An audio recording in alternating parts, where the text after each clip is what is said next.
Invest பண்ணுறதுக்கு முன்னாடி ஒரு முக்கியமான கால்குலேஷன் பண்ண மறந்துடாதீங்க. 10 வருஷத்தில் ஒரு 2 கோடி ரூபாய் வந்து என்னால் சேர்த்துற முடியும்னு சொல்லிட்டு மியூச்சுவல் ஃபண்டில் நீங்கள் இன்வெஸ்ட் பண்ணிட்டு வந்தீங்கன்னா கூட இப்போ இருக்கிற 2 crores வேல்யூவும் 10 வருஷம் கழிச்சு 2 crore வேல்யூவும் சேமான்னு கேட்டிங்கன்னா கிடையவே கிடையாது. 2 crore now is not equal to 2 crore after 10 years. 10 வருஷம் கழிச்சு 2 crores வேல்யூ என்னவா இருக்குன்னு பார்க்கலாம். இந்த கால்குலேட்டரில் ஃபியூச்சர் வேல்யூ அப்படிங்கிற இடத்துல 2 crores போட்டுக்கோங்க.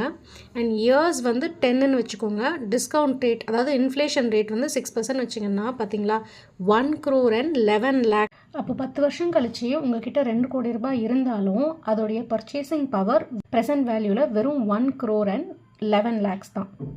அப்போது 10 வருஷம் கழிச்சு எனக்கு 2 கோடி ரூபாய் பர்ச்சேசிங் பவர் வேணும் அப்படின்னா நான் என்ன அமௌண்ட்டுக்கு வந்து இன்வெஸ்ட் பண்ண ஆரம்பிக்கணும்? இதுதான் நீங்கள் இன்வெஸ்ட் பண்ணுறதுக்கு முன்னாடி கேட்க வேண்டிய கேள்வியாக இருக்கும். இந்த ப்ரெசன்ட் வேல்யூ கால்குலேட்டரோட லிங்க் வேணும்னா லிங்க்னு கமெண்ட் பண்ணுங்கள். இந்த லிங்க்கை நான் உங்களுக்கு டிஎம் பண்ணுறேன்.